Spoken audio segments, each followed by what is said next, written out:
Hello guys, आपका it's your turn में स्वागत है।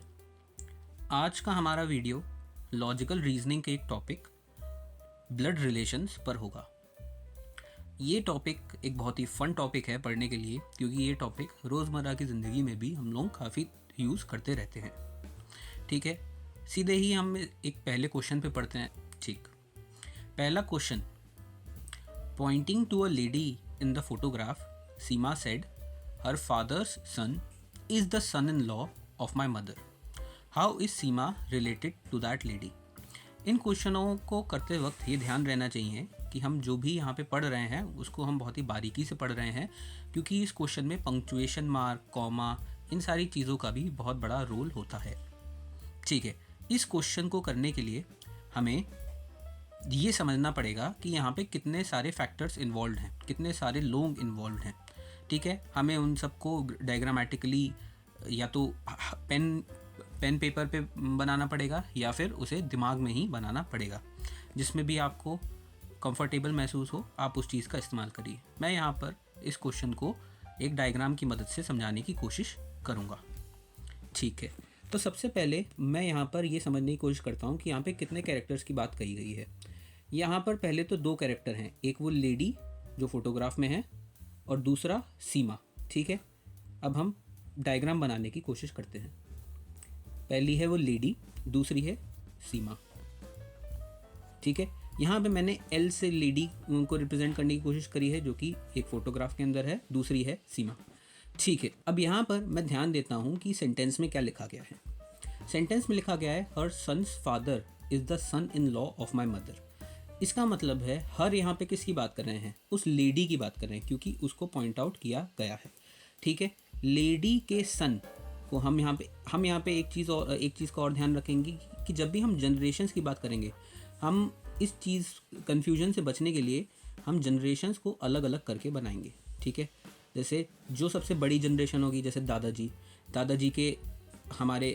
से छोटे हमारे चाचा पापा, इस जनरेशन को हम कोशिश करेंगे कि एक अलग से लेवल पर लिखें। ठीक है, उसके नीचे हमारी जनरेशन, जैसे हम अगले उसके नीचे क्या हो सकता है, हमारे बच्चे। ठीक है, इस तरीके से हम काफ़ी अलग अलग जनरेशन्स को लिखने की कोशिश करेंगे ताकि हम कन्फ्यूजन से बचें। ठीक है, हम वापस अपने क्वेश्चन की तरफ आते हुए यहाँ पे जो लेडी के बारे में बात कही गई है, उसके सन के जो फादर हैं, फादर वापस उसी जनरेशन पे आ जाएंगे। ठीक है, फादर जो हैं वो क्या हैं, वो एक सन इन लॉ हैं ऑफ माई मदर। माए किसके बारे में रेफरेंस किया गया, माए यहाँ पे बात करी गई है सीमा की। ठीक है, वो फादर जो हैं वो वो क्या हैं, सन इन लॉ हैं। वो किसके सन इन लॉ हैं, मतलब वो इस लेडी की, मतलब क्या होगा यहाँ पर, वो इस लेडी की मम्मी होंगी, तभी उनके दामाद हुए ये। ठीक है, मदर, हम यहाँ पे मदर लिख लेते हैं। ठीक है, अब दूसरी बात कही गई है कि ये जो मदर हैं ये सीमा की भी मदर हैं। ठीक है, हमें यहाँ पे एक बात समझ में आती है कि pointing to a lady in the photograph, यहाँ पे उस लेडी के बारे में बता रहे हैं कि उसका जो सन है, उसके सन का जो फादर है वो सन इन लॉ है। सन इन लॉ का मतलब वो दामाद होगा। दामाद मतलब उनकी बीवी की माताजी जो हैं, उनकी माताजी जो हैं वो इस कैरेक्टर की भी माताजी हैं, जो यहाँ पे बात कर रही है सीमा। ठीक है, तो अब हमसे पूछा गया है how is Seema related to that lady. हमसे पूछा गया है कि सीमा उस लेडी से कैसे रिलेटेड है। हम यहाँ पे देख सकते हैं कि यहाँ पे ये जो जनरेशन है, ठीक है, ये जो पूरी जनरेशन है ये सेम है, लेडी की, फादर की और सीमा की। तो हम ये कह सकते हैं या तो ये कज़न होंगे या तो ये सिस्टर होंगे। अब हम जल्दी से जो है हम अपने ऑप्शन चेक कर लेते हैं। ठीक है, हम अपने ऑप्शंस चेक करते हैं तो हम तुरंत ही देखेंगे कि यहाँ पे या तो कज़न भी है और यहाँ पे सिस्टर भी है। ठीक है, तो हम यहाँ पे देखते हैं कि हमारे एग्जैक्टली यहाँ पे इन दोनों के बीच में क्या रिलेशनशिप है। उन्होंने बात कही थी कि लेडी और ये जो सीमा है ये दोनों एक सिंगल मदर शेयर करती हैं। अगर ये दोनों एक सिंगल मदर शेयर करती हैं तो ये दोनों आपस में क्या हुई, सिस्टर्स हुई। ठीक है, so that is why sisters is the correct option. ठीक है, इस आंसर, अब हम नेक्स्ट क्वेश्चन की तरफ बढ़ते हैं।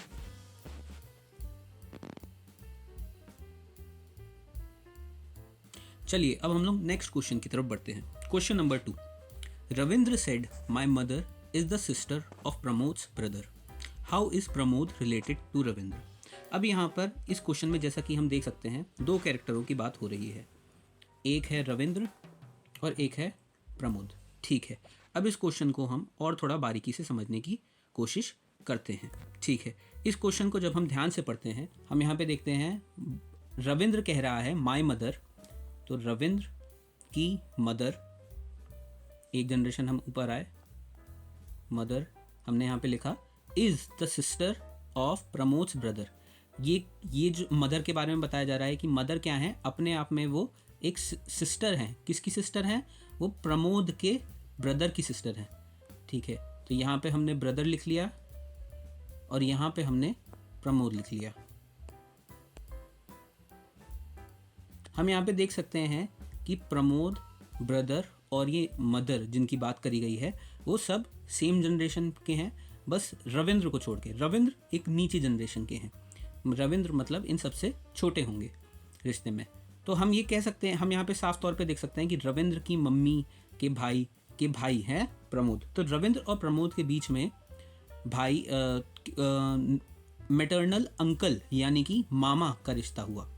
मैटरनल शब्द का मतलब होता है माँ की साइड से।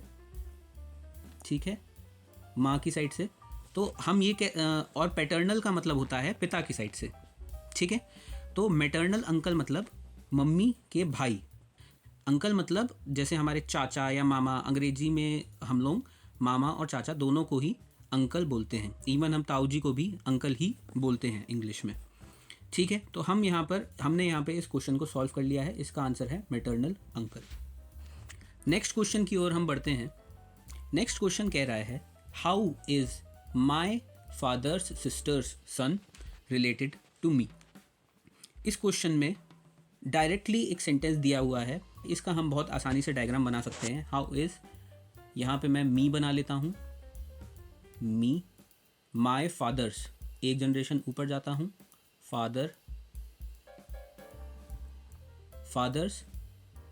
सिस्टर, एक जनरेशन सेम जनरेशन रहेगी, सिस्टर्स सन मतलब सेम मेरी जनरेशन में आ गए, sister's son related to me. तो वो ये तो हमें बहुत साफ तौर पे पता चल रहा है कि ये हमारा कज़न होगा। ठीक है, इसका आंसर है बी, कज़न। क्लियर है सब लोगों को? चलिए आगे बढ़ते हैं। नेक्स्ट क्वेश्चन है हमारा, introducing Deepa, Madan said his father is the only son of my father.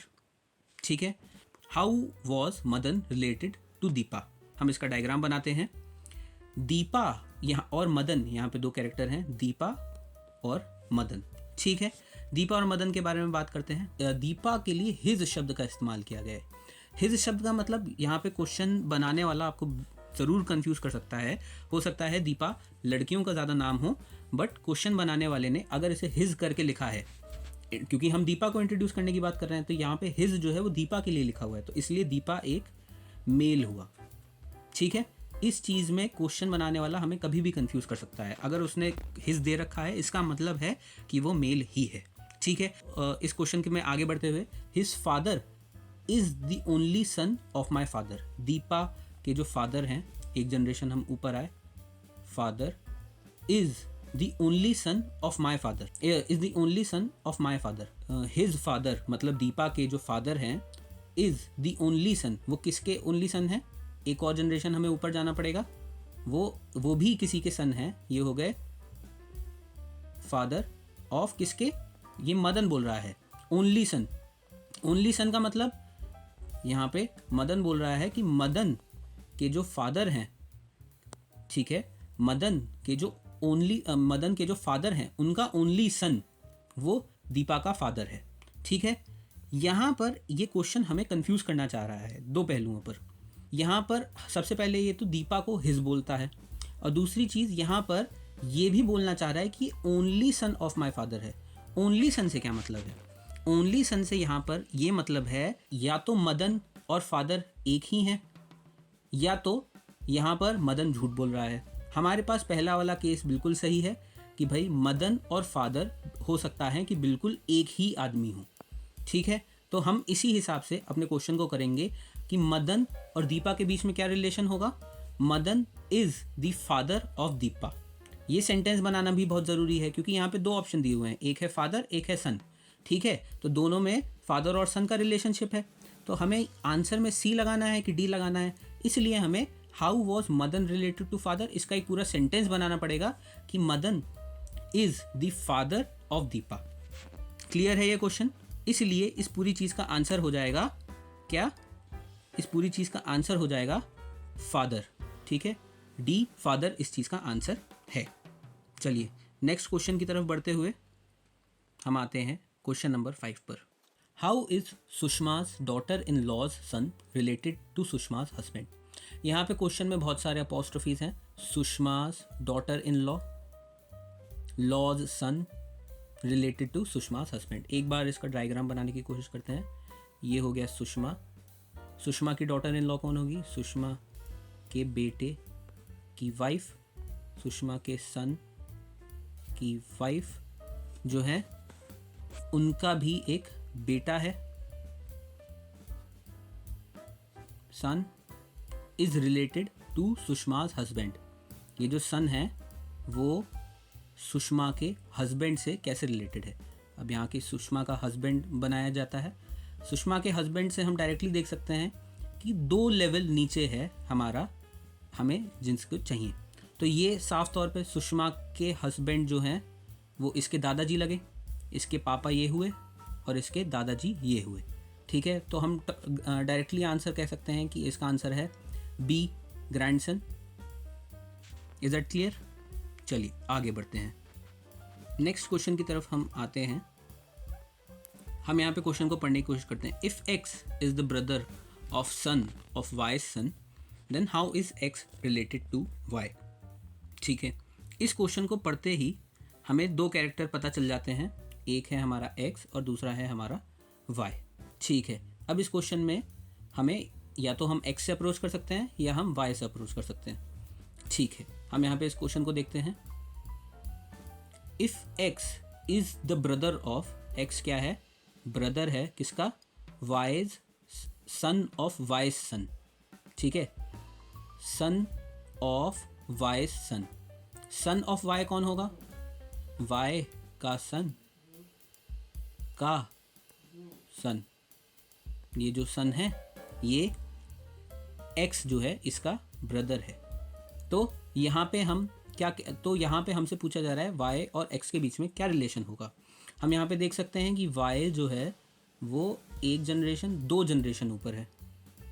ठीक है, तो हम यहाँ पे टोटली कह सकते हैं कि ये जो क्वेश्चन नंबर 6 है इसका आंसर 6 है क्योंकि एक्स भी मेल है।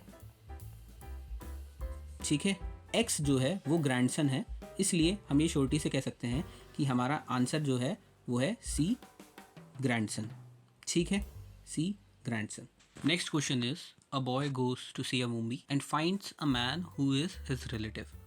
The man is the husband of the sister of his mother. How is the man related to the boy. कोई भी हो सकता है, लड़का गया हो कोई मूवी देखने, उसको कोई रिलेटिव मिल जाए तो काफ़ी फ़नी सिचुएशन बन सकती है। यहाँ पे 2 कैरेक्टर दे रखे हैं, एक है वो बॉय और दूसरा है वो कैरेक्टर मैन। इन दोनों के बीच में हमें रिलेशन फाइंड आउट करना है। ठीक है, यहाँ पे सबसे पहले हम देखते हैं दिस मैन के बारे में। ये जो मैन के बारे में हमें बताया गया है ये क्या है? मैन क्या है? हस्बैंड है किसका?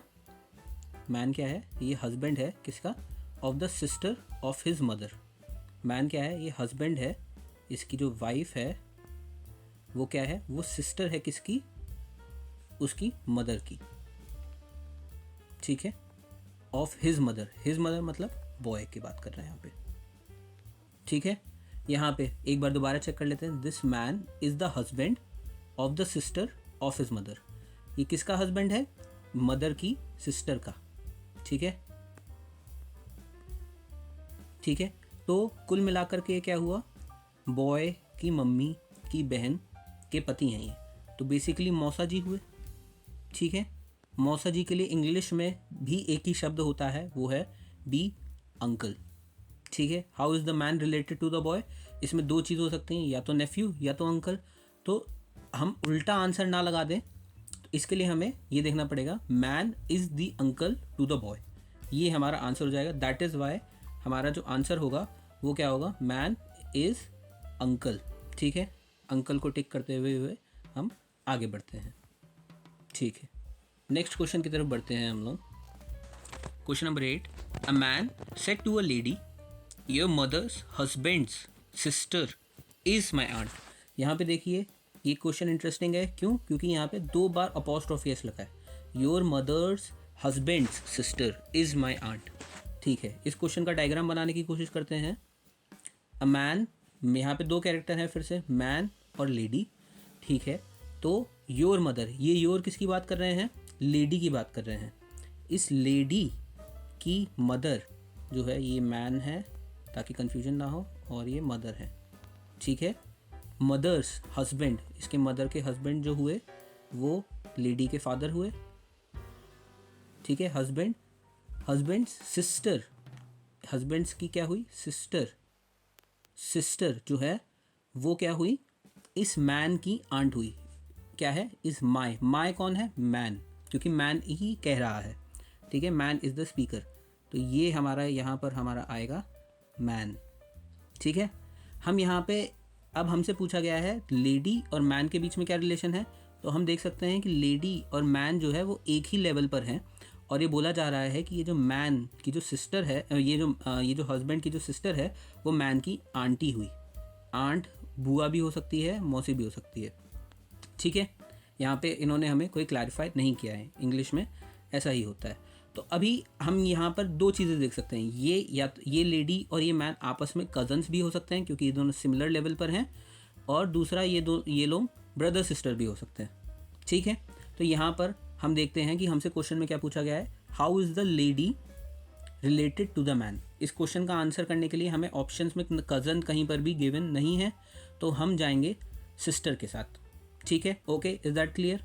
यहाँ पे क्वेश्चन क्या है, लेडी, तो हम इस चीज़ का आंसर दोबारा भी चेक कर सकते हैं, how is the lady related to the man, lady is the sister to the man. ठीक है, इस तरीके से हम यहाँ पर आ सकते हैं और हम अपना आंसर दे सकते हैं, that is D, sister. I hope आप लोगों को ये वीडियो पसंद आया हो। अगर आप लोगों को ये वीडियो पसंद आया हो तो इस चैनल को लाइक ज़रूर करें, सब्सक्राइब ज़रूर करें, और इस वीडियो को शेयर ज़रूर करें। Thank you and all the best.